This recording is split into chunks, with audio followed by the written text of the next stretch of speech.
Saya akan bacakan dalam 1 Tesalonika 5 ayat yang ke-16 sampai dengan ayat yang ke-18. Alkitab saya berkata demikian. Bersukacitalah senantiasa. Sekali lagi ayat yang ke-16 dikatakan bersukacitalah senantiasa. Tetaplah berdoa. Ayat yang ke-17. Kemudian ayat yang ke-18 dikatakan mengucap syukurlah dalam segala hal. Sebab itulah yang terjadi Allah di dalam Yesus bagi kamu, di dalam Yesus bagi kamu. Jadi dari ayat firman Tuhan ini, dari 3 firman Tuhan yang kita baca ini, berarti ada 3 hal supaya kita melakukan di dalam kehidupan kita dan menjadi gaya hidup, menjadi gaya hidup sebagai anak Tuhan. Yang pertama, kalau kita lihat dalam 1 Tesalonika pasal yang ke-5 ayat yang ke-16 dikatakan bersukacitalah senantiasa. Senantiasa. Ya. Dan yang ketiga, mengucap syukur dalam segala hal. Jadi terkasih di dalam Tuhan, ada 3 hal yang buat. Ada 3 hal yang terpendaki supaya kita sehingga kita menangkan hati Tuhan. Dan saya percaya kita akan bersama-sama terus melaksanakan atau kita akan tetap terus bersama-sama untuk melanjutkan program ini. Beberapa hal berikut.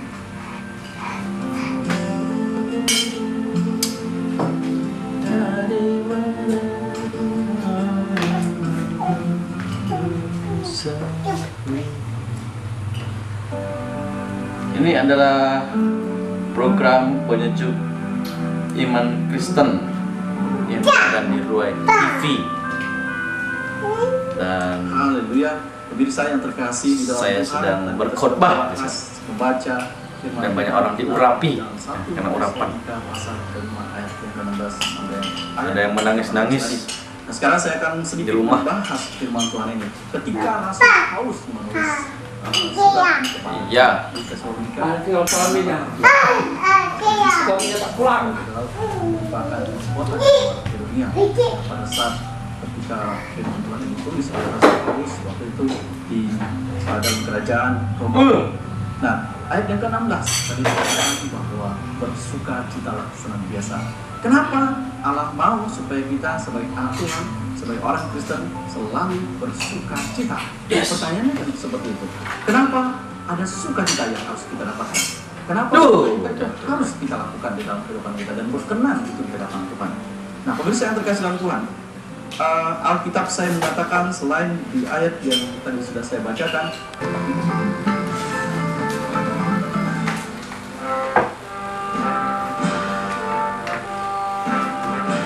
ini adalah program Lentera Rohani di TVRI Kalimantan Barat.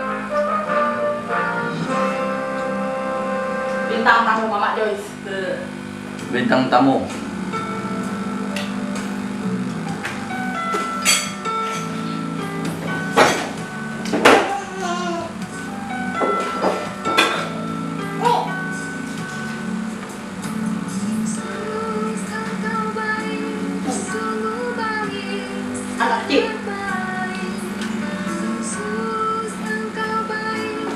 Yang menyanyi adalah Novi.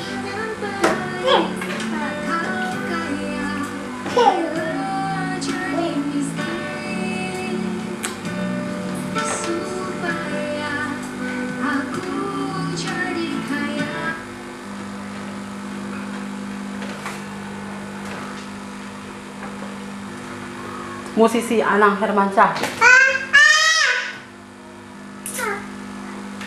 Ini baru ditawarkan anak tuh. Dah tua 30 tahun.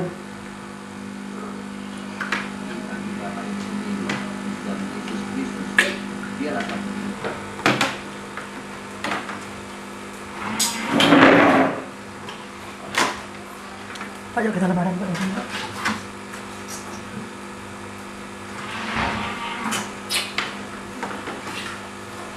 Habis tebaknya habis. Gila kalian nggak sama ibu-ibu. Wah, ada apa? Kita lagi sedang menantikan seorang yang bernama Dewi Krisnawati menyanyi di program Bintang Anak Tak Dikenal.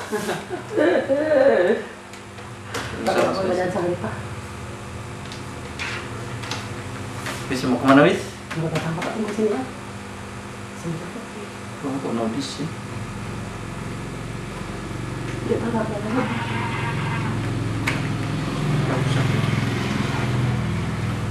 Waduh.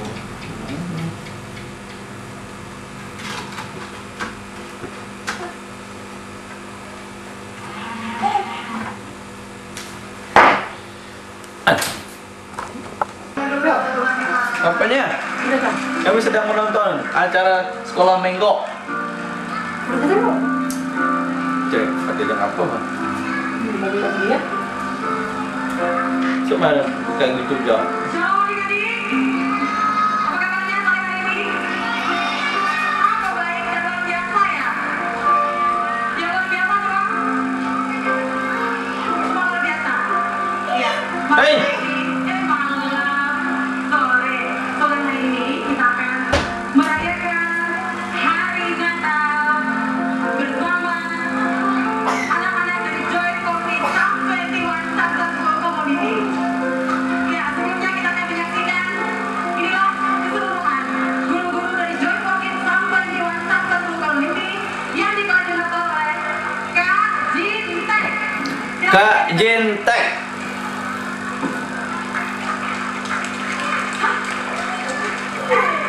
Kamu siapa? Kamu siapa? Siapa di sini? Udah siapa tolong? Sebenarnya kamu siapa? Hah? Hah? Ngapain di sini, Bang? Jangan jualan di sini, Bang. Aduh, Bapak di dalamnya. Mana ada aduh, kasihan mau ada orang bawa sini. Aduh, Bapak. Asal jalan, Pak. Asal jalan, Pak. Aduh, adik-adik.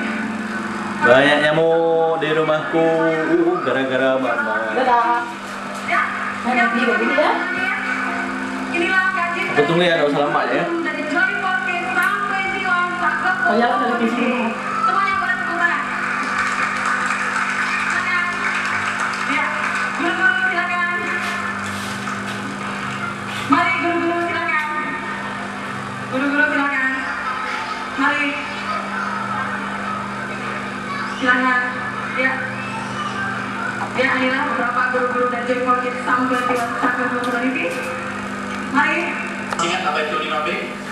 Pasti masih ingat ya. Yang pertama adalah buat Ya, apa itu 5B? ini lagi sedang Buat sasaran. mendengarkan Ya, yang kedua kita menyaksikan khotbah bersyafaat, dan yang ketiga kita berasosiasi, dan yang keempat Gereja kita Semen berdoa dan kembali kepada Pontianak. Injil, dan yang kelima kita bimbing mereka pada pertumbuhan iman. Nah, saya juga ingin menyoroti di bagian-bagian ini karena kenapa? Saudara, ketika kita saat ini ya, semua PKS atau semua G12 itu G12 in Action itu sedang melakukan yang namanya 5B ini, ya. B pertama sudah dilakukan dengan baik. Dalam minggu-minggu ini semua pada sibuk pada PKS cari sasaran masing-masing. Kalau misalnya minggu ini kira-kira siapa sasarannya? Sudah pada punya target semuanya. Jadi kita ada sedikit perubahan dalam agenda daripada konsel kita. Kemudian yang kedua, pasti juga kita sudah bersyafaat. Ya, kita sudah doakan, dan kita sudah tangisi, bahkan kita tahu jiwa yang akan kita. Kalau ngasih dia bilang kalau nggak tidak beli itu karena benaran rumah dosa kayak tanggung. sedang menyaksikan video rekaman pada saat kampanye bersama Wakil Gubernur Kalimantan Barat Bapak Christian Wisandaya. Tim sukses sudah jadi wagub sekarang. Oke, santai.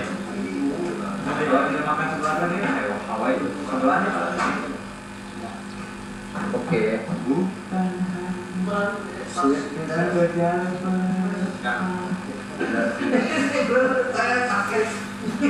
Ini dari bawah naik ke atas. Mantap, mantap. Filemon AS Production.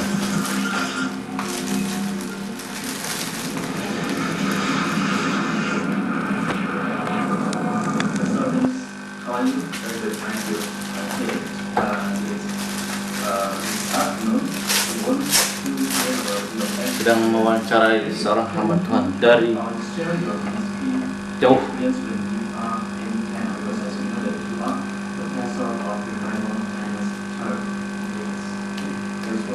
1969 Yes. to Hong Kong to start a church because God gave me a vision of one day the door to China would be open.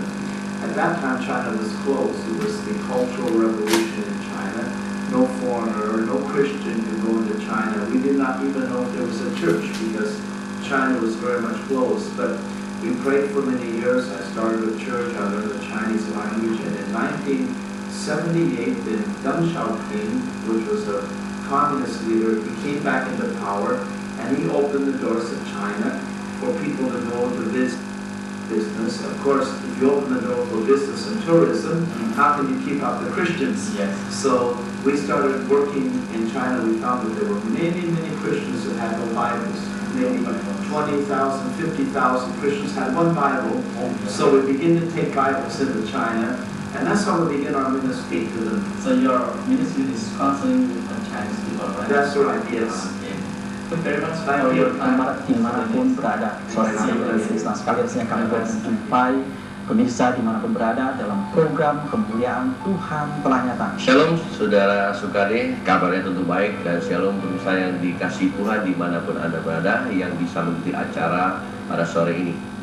Luar biasa, saya percaya satu kesempatan kita boleh bersama-sama kembali Pak dalam program kemuliaan Tuhan telah nyata. Dan tema kita pada sore hari ini adalah damai sejahtera bagimu. Dan saya percaya Tuhan telah taruhkan sesuatu untuk Bapak bagikan kepada pemirsa TVRI dan teman-teman dimanapun berada pada saat ini. Silakan Pak, mungkin ada sesuatu yang mau disampaikan. Baiklah saudara Sukade Lanjutkan dan saja.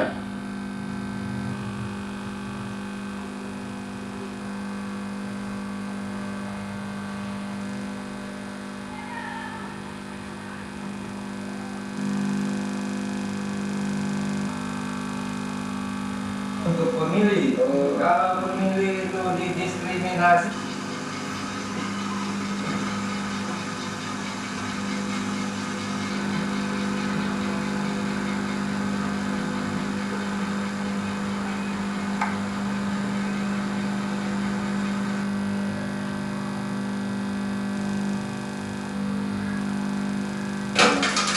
perbuatan.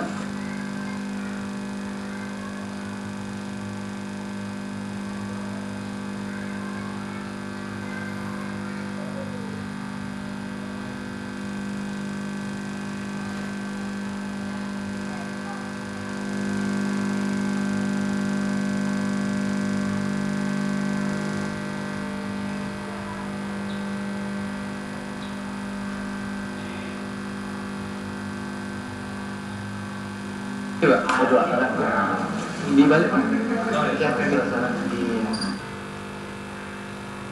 Ya, bagus, sudah selesai.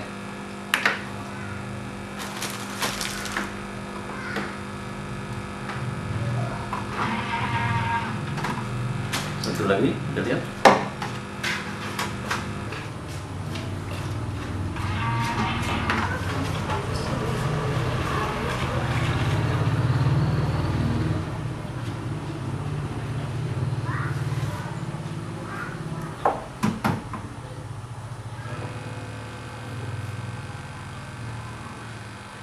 Gedung Geraha Mazmur 21 atau Gereja Jemaat Sungai Yordan Pontianak kemarin diresmikan Gubernur Kalbar Cornelis. Tempat ibadah yang didesain menyerupai gedung bioskop dan ala diskotik ini dibangun dengan menghabiskan biaya 8 miliar rupiah berasal dari sumbangan jemaat Gereja Sungai Yordan. Salah satu gembala sidang GBI Jemaat Sungai Yordan, Pendeta Markus Tony Hidayat mengatakan, gereja ini dibangun bukan atas kehendak manusia, tetapi kehendak Tuhan. Dikatakannya pihaknya juga akan selalu menekankan kepekaan sosial kepada jemaatnya sesuai ajaran Yesus Kristus yaitu cinta kasih. Memang kita selalu menekankan kepekaan sosial, sebab kita tahu bahwa akhir-akhir ini banyak hal yang terjadi di tengah bangsa kita, bencana alam dan sebagainya. Dan begitu ketika itu terjadi, kita punya tim departemen sosial di dalam ini selalu bergerak.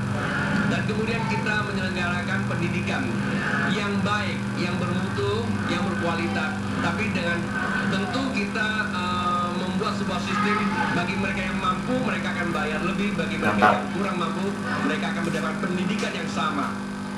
Gubernur Kalbar Cornelis mengatakan, sesuai Undang-Undang Dasar 45 dan Pancasila Sila Pertama, maka sudah selayaknya agama itu berkembang. Gubernur berharap Gembala Sungai Yordan tidak hanya memperhatikan jemaatnya saja, tetapi juga lingkungan sekitarnya. Ya, harapan kita supaya umat Kristiani bisa melaksanakan ibadahnya dengan baik. Selain daripada itu, dia juga bisa memperhatikan bagaimana kepentingan kemanusiaan di daerah ini. Selain itu, Gubernur Kalbar Cornelis mengharapkan dukungan dan doa dari masyarakat Kristiani dalam memimpin Kalbar hingga 5 tahun ke depan. Sebab sesuai dengan perkataan Nabi Daud, doa adalah senjata yang paling ampuh. Peresmian Geraha Mazmur 21 ditandai dengan penandatanganan prasasti. Sofiana Anita Sumarsono, TVRI melaporkan. Mantap. Habiskan enggak nih? 8 menit lagi. Dalam keadaan gawat darurat. Tuh lalu kita tahu. Enggak bisa mau kembalikan ya. Bisa enggak saya melihat angka kematian? Dan ternyata memang betul. Karena musim ya Bu, musim di sana kan nggak pernah. Cantik. dalam keadaan mendadak Ada ingusnya. pelan-pelan